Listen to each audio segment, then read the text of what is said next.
Okay, let's sing. For heaven we the comforted Spirit of truth, who art ever and soul sing, treasury of blessings and giver of life, come and abide in us, and cleanse us from every impurity, and save our souls, O Lord. Morning.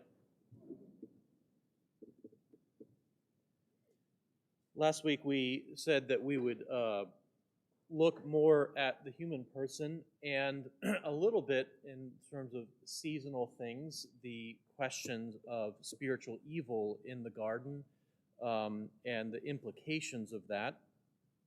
Just to kind of get back to just very brief review of where we've been, we've seen that paradise is the prototype of the temple. First the tabernacle that revealed to Moses on Mount Sinai, then the temple of Jerusalem, and then later the Christian church. This temple is also based on the prototype of paradise. And what does that mean? It means that paradise is a place where God, after creating all things, prepares a special part of creation to be the place where he meets the human person. He places Adam in paradise precisely as the place of worship, where, as we've said before, and we'll explain a little bit more today, Adam takes his place with the divine council. So let's talk a little bit more about Adam, and then we'll get back to that divine council and the question of spiritual evil. Adam is said to be made in the image and likeness of God. And that is a topic that has occupied endless speculation as far as what does that mean? In what way or what aspect exactly of Adam, of the human person, is the image and likeness of God? And traditionally, in non-Orthodox versions of Christianity, there's been a tendency to focus on things like rational thought, logic, language, freedom, looking for aspects of humanity that differentiates us from the rest of creation, the rest of the animals, and makes us more like God. But in some ways, there are problems with that because it suggests that personhood is dependent upon those things, and that's a very dangerous idea. We don't believe that personhood, human personhood, depends upon your ability to be rational in an enlightenment sense, or to use your logic, or to have freedom of choice, or to even be able to speak. A person who cannot speak is still a person, right? A person who cannot think because they've been in an accident and their brain isn't working is still a person endowed with the image of God. You can't locate the true image of God in simple sort of reductions of what it means to be human. The other problem with that is that the more we understand the animal world, the more we understand that we are really on a continuum of language and consciousness and freedom. Animals continue to, and animal life continues to astonish us as we better understand even the way trees communicate with each other is absolutely extraordinary and miraculous. So we have to be very careful not to adopt a very reductive view of the human person and say, aha, that's what makes us different from the animals, and that's why we're in the image and likeness of God. There's something much more profound going on in this expression that the human person is created in the image and likeness of God. And as I said earlier in this course, you cannot understand creation as if Jesus did not come in the flesh. There's no sense in Christian exploration of trying to say, well, first we can understand that God created all things, and later God the Word, the second person of the Trinity, became incarnate, and those are two sort of separate topics. In the Fathers, those are not separate topics at all. In an ultimate sense, in a very simple sense, what it means for the human person to be made in the image and likeness of God was that God created for himself a creature who is more than just a creature, who becomes and is elevated and ascends to become a person with whom God can enter into the most intimate communion. And that is, of course, the incarnation, which was always what things were moving towards in the first place. This was always the destiny of the human person, to be joined with God without confusion. Created with uncreated, that which was made with he who is never made by anyone, he who is in himself. That is always the essence of what it means to be made in the image and likeness of God, to prepare a place for Christ. And we can get into this question of spiritual evil by looking at a very interesting perversion of that, interestingly, in idolatry. First, let me just say this to set us up. What the fathers often talk about with, there's two falls. Well, there's at least two falls. There's the fall of humanity, and that's where Adam and Eve take of the fruit that was forbidden, and then they fall and are cast out of the garden. There was a fall before that, however, and that was the angelic fall. The angelic fall is where we get the reality of the spiritual forces of wickedness. And when you ask the Holy Fathers, why did the angels fall? One of the things they've always said that's very interesting is the fathers say that angels fell out of envy of the human person. It is out of envy of the human person that caused the angelic fall. And more specifically, it was the body. It was the human body. Not the body that we have per se right here and now, because our bodies are fallen in their manifestations now. The way you felt when you woke up this morning tells you, life is not the way it's supposed to be.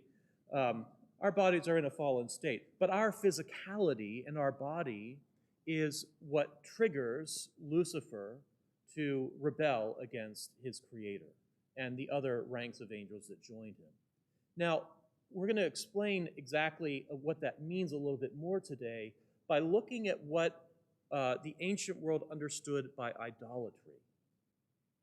Normally, when we think of idolatry, we think of people worshiping a material object, whether it's a crystal or a tree or a mountain or something that's clearly part of this created world.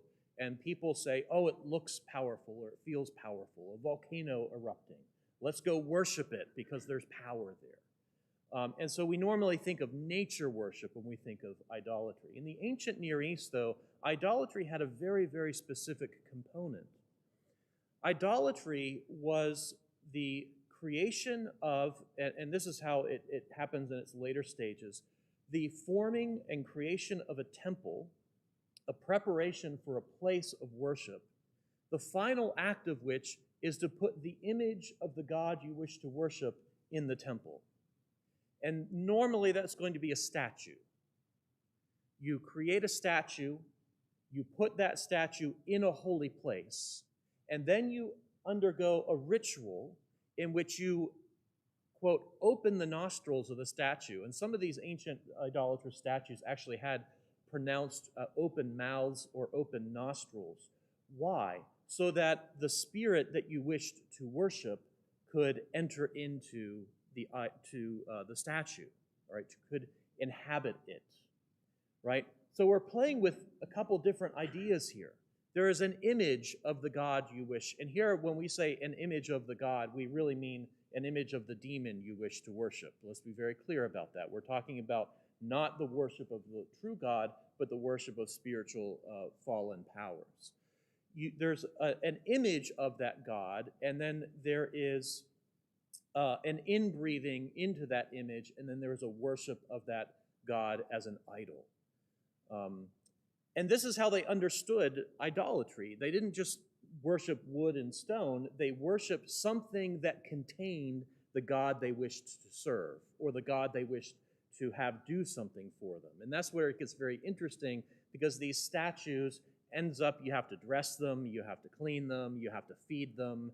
These statues, they can't do anything for themselves. Why on earth would you worship a statue that was completely inert and helpless?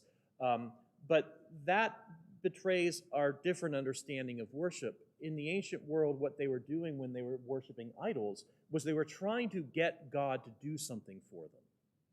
They were trying to get a god. And again, we're using that term very loosely, a spirit, a fallen spirit, to do something for them. The whole idea was essentially either an outright manipulation or a quid pro quo. I do this for you, and then you make sure that my crops come in this year, right? So we're making deals with these kinds of gods. Well, the interesting thing about all of that is the language overlap between that and the language of creation, the language, the creation of the human person, right? Adam is created in the image and likeness of God. Oh, what does that mean in the ancient world? What does that mean to people that are hearing that? That the image of the true God is not a statue that can be made. It's the human person. And it will be the human person whom that God indwells, who breathes into their nostrils and makes them a living person. And this gets to be very interesting then, because what do you do with an image of God into which God has breathed his presence? You worship it. And this is what causes the fall of the angels. That Adam would receive a measure of veneration from them as the image of God, as the likeness of God, as the one in whom God dwells in a special way that he does not dwell in the angelic bodiless powers. So that's what triggers the angelic fall. It's precisely this sense of the veneration due to the one whom God will take up his abode.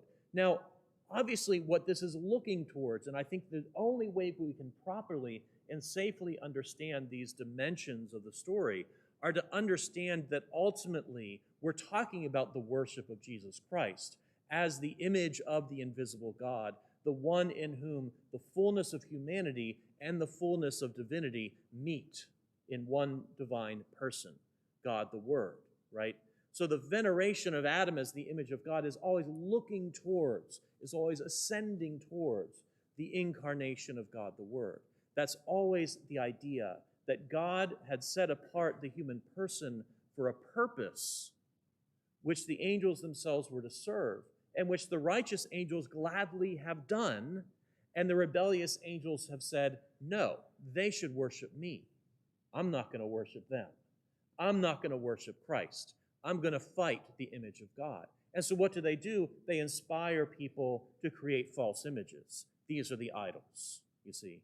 So to inhabit a statue for a demon is their attempt to have a body so that they can be worshipped by people, right? That's the whole idea of idolatry, and that's the whole idea of demon worship. That's why in demon worship, there's always usually some kind of talisman that's created or some kind of figure that's created, a visual representation. That said, we have to remember, especially at this time of year, if you flip through your TV channels, all the movies are scary movies and demonic possession and conjuring this and ghosts that and all those sorts of things. We have to remember that the human person is created to be the sacred habitation of none other than God himself. And the demons have no power over us. The demons have no authority over us. The problem with almost all demon movies is the demon is some terribly powerful creature that can sort of overwhelm people and haunt them or possess them in some way. The reality, though, and this is very clear in the Fathers, is that the demons have no authority over those who are made to be the image and likeness of God. You see, they've got their idols. They can influence us from outside. They can attempt to influence us from the outside. But they cannot easily possess a human person. That's false. And possession is a reality. It happens. But usually it's because the person has, in the words of St. Paisios of Manathos, the person has given the devil his rights. They've done things very specifically to open themselves to be inhabited. You have to do it intentionally. It's not something that happens accidentally. You know, you wandered into the wrong room. Oh no, I'm possessed by a demon. You know, yes.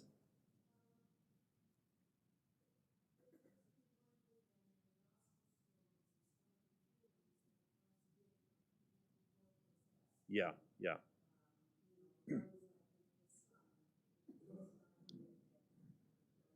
Yeah, yeah.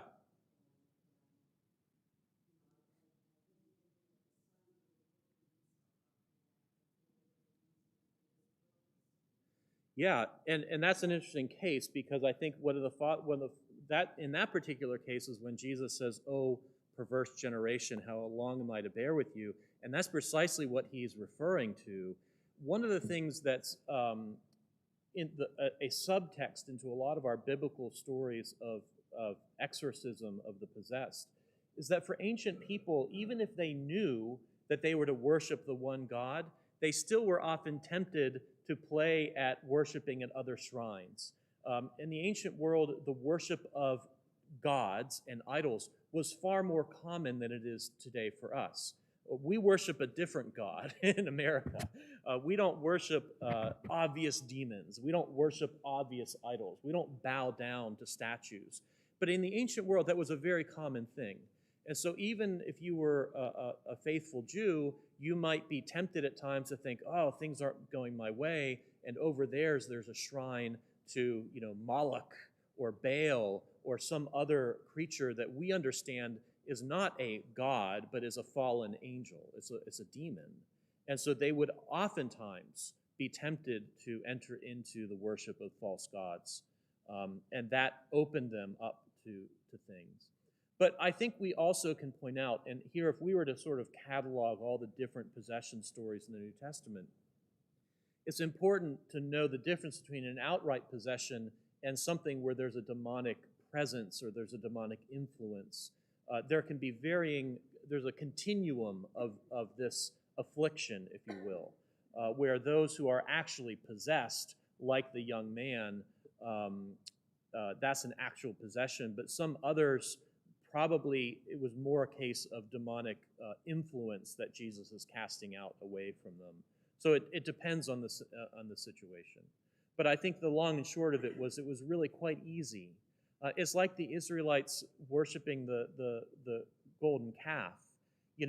This is after the exodus from Egypt and all the wonders that they had seen, and then they grow impatient. So what do? They make an idol for themselves so that Baal, who is the god behind the calf, the demon behind the calf, would inhabit, and they would worship him. And maybe he would do the things that they wanted him to do because they were hungry, because they were thirsty. Right, so these are the temptations of the ancient world. Get the gods to serve you. Get the gods to do what you want them to do. There's a very interesting story in the Septuagint book, Bel and the Dragon. That's one you probably haven't read. But it really outlines exactly this kind of scenario where there's a statue and the people are feeding the statue, and it turns out that the priests are sneaking in through a trap door and eating the food and then leaving, and then the people come in and say, our statue ate all the food. And again, it's this kind of idea. But that's what spiritual evil wants. You see, spiritual evil wants the worship that is due to Jesus Christ. And that means they want to defile the ones who are made in the image and likeness of God. And that is what the whole spiritual warfare is the defilement of the human person, to say, you aren't worthy. I will disrupt your ability to worship Christ. I will disrupt God's plan for creation and God's plan for the human person. So at the heart of even the question of what do the demons want, we come back to this question of worship. We come back to this question of what are we and who are we and what are we made for? We're made to enter into the divine presence and to be the bearers of that presence for the rest of the world in a most miraculous way. And the demons are envious of that, and they want to disrupt it. Okay, so that's what we have to remember about that. Any other questions? I know this kind of gets people really going when you start talking about demons. Yeah, Frank?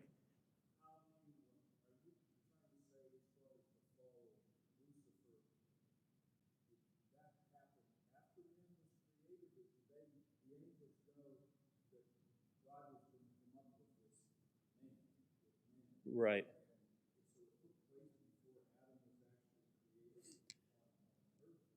So there's a text. Right. The quick answer is I don't claim to know. Okay, first and foremost. But there is a very interesting text that comes from what we call a pseudepigraphal book. There's a lot of ancient writings of what we call the intertestamental period, roughly around the last 100 years of the BCs into the 100 years ADs. A lot of these books have been found at archaeological sites like the Qumran caves, Nag Hammadi. And what's fascinating about them is we find writings, and they're not scripture the way we would understand scripture, and yet it's difficult to ascertain the degree to which these writings accurately reflect ancient beliefs. One of those writings actually has a dialogue between Satan and who's his interrogator? I don't remember who the interrogator is. But what Satan says in that dialogue, and this is like Daniel 2 or Daniel 3 of the pseudepigraphal prophetic books of Daniel, Satan claims that it was the day that Adam was made, the day that Adam was enthroned in paradise is the day that the demons fell, that the angels fell, right? Because it was at that moment that they saw what was happening. I know, it was Michael. He was talking to the Archangel Michael. And it's a fascinating thing, and I thought about reading it, and I'm like, no, this starts to get into really iffy things as far as what we should do with them. But what it describes is that Archangel Michael meets Adam as he enters the paradise, brings him to the divine presence, and instructs him to bow down and worship God. And then the Archangel Michael and the other angels come and they bow down and venerate Adam as the image of God. And Lucifer says, no, he should venerate me. And boom, there you have it. He's cast out of his abode and into the earth, and what they're doing ever since is trying to receive the worship that is due Christ themselves and to defile the human person. So that answer would be the day that he was made, the day that he entered paradise itself. Yeah. Any other questions? Yes.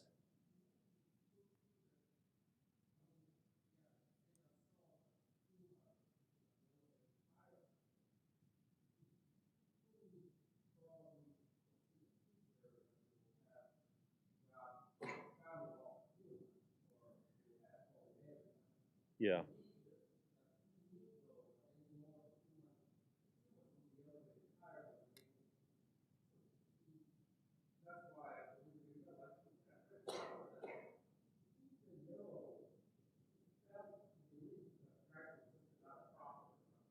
Hmm.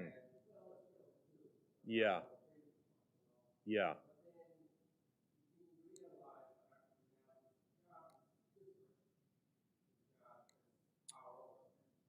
Yeah.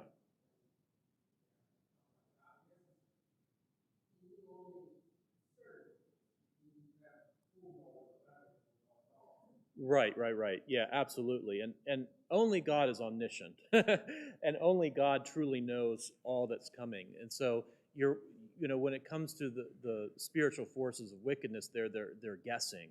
But it's also important to point out that throughout the New Testament, usually the persons that most quickly identify exactly who Jesus is are actually the demons. We know who you are, Son of God. Have you come to torment us before the time, etc.? And it's really important to note in those instances that God has absolute power over those spiritual forces. There's no real war, right? There's no real battle. God speaks and they obey, even against their will, And that's important for us to remember, too, at this particular season where we like to be scared and we like to consider these scary forces as being powers in the world. They have no power. No power. They only can do what we give them the right to do. And that's what St. Paisius means about giving them rights. This is why we have to be so careful to keep ourselves pure, to worship truly, to immerse ourselves in the life of the church, we are dwelling within the light and power of God. And against that, there is no contest. Now, that's not to say, and someone might point out, well, in the lives of the saints, there's actually a lot of spiritual warfare. Some of it, if you've read the life of St. Anthony the Great, I mean, it even comes to physical blows. I doubt that any of us have to worry about that because that only happens to those who are of immediate threat to those spiritual forces. In other words, the more saintly you become in this life, the more they fight against you. And that's kind of a paradox. You would think the more saintly you become, the more it's all smooth sailing and everything goes your way. It's the opposite. The more saintly you become in this life, the more those spiritual forces fight against you. And in sometimes really astonishing ways. There's a humorous story of St. Joseph the Hesychast where he had incredible battles against the demons. And this would happen at night while he was praying. And there was an instance where another monk was visiting the monastery, and there was a very little skeet, and there was nowhere else for him to stay. So Elder Joseph gave him his cell to stay in as a hospitality thing, and then he slept in the chapel or something. And during the night, this monk ran out of the cell screaming because the demons had come to fight Elder Joseph, and he wasn't there. He was in the chapel.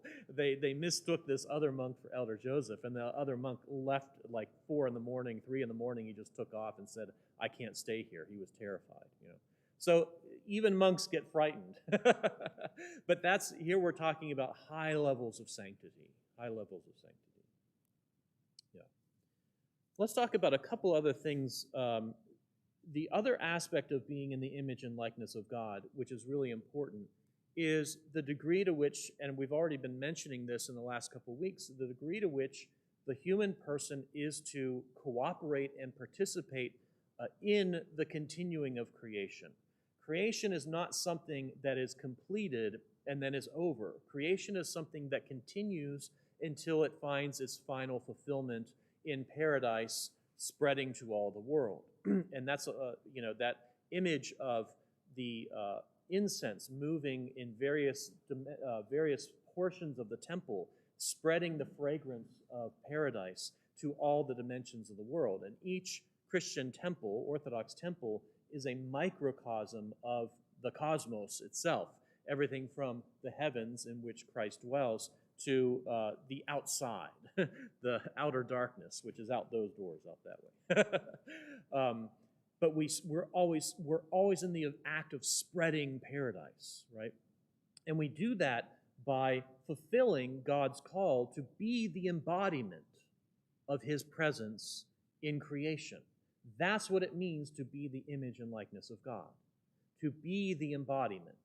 In the Greek, the word likeness is different from the word image, and it implies image is something that you are, and this is why it's so important for us to understand that at every life stage, from conception all the way to the deathbed, there's never a time when a human person is not the image of God, right? So that's a newly conceived infant to someone who's, maybe brain dead and racked with cancer, and we wonder maybe we should just give them an overdose of morphine and put them out of their misery. We don't do that. Why? Because they're the image of God. It doesn't matter they can't think at that moment. It doesn't matter that they're not free to walk about, etc. That's why we're against abortion. That's why we're against euthanasia.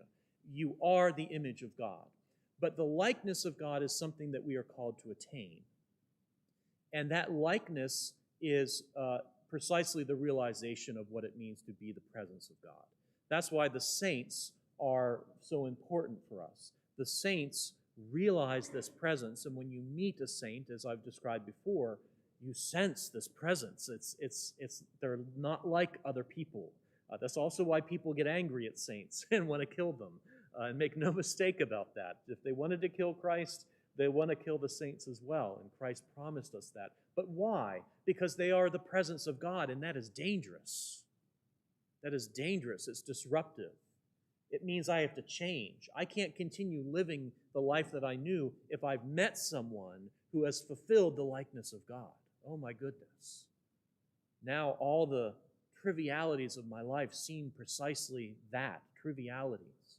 All my worries and concerns are seen in a totally different light once I've seen somebody who really realizes.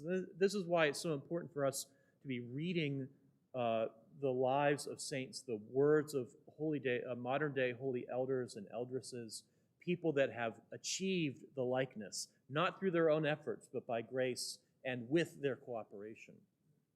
But we are called to cooperate with that process. It doesn't happen automatically. That's why the fall.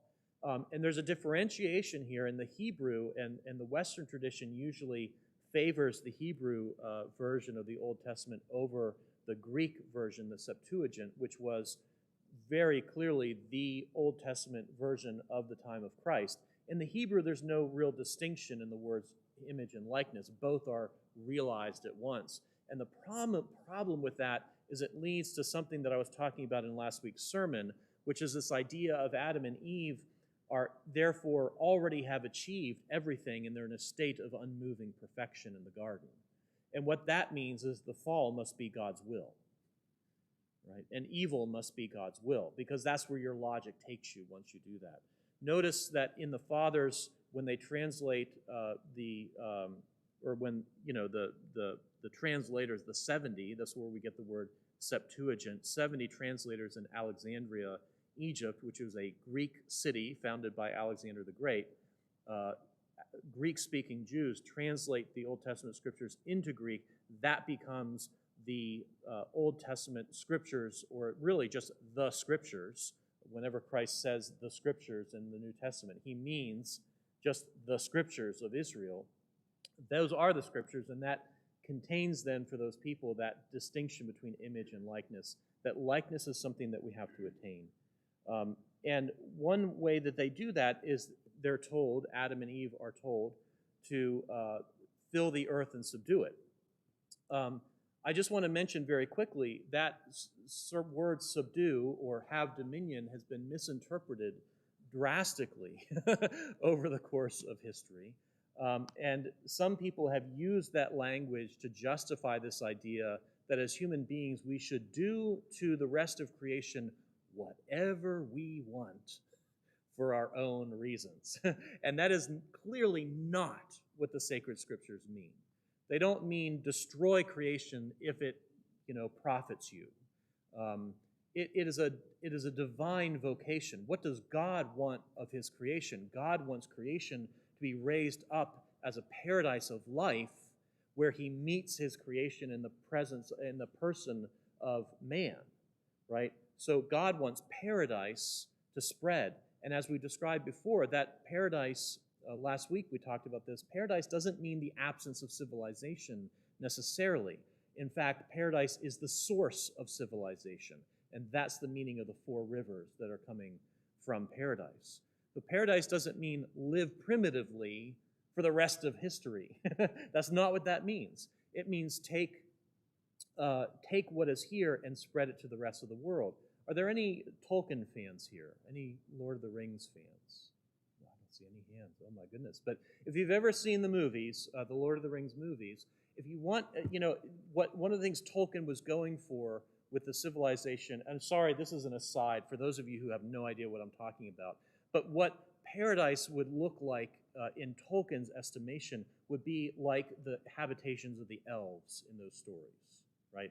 This almost spiritualized physical existence where everything was in harmony, everything was in balance. There were beautiful buildings and beautiful bridges and streets, but it was all integrated with the creation in the natural world. It was never abusive towards creation. It was always the moving of creation up towards the higher principles, right?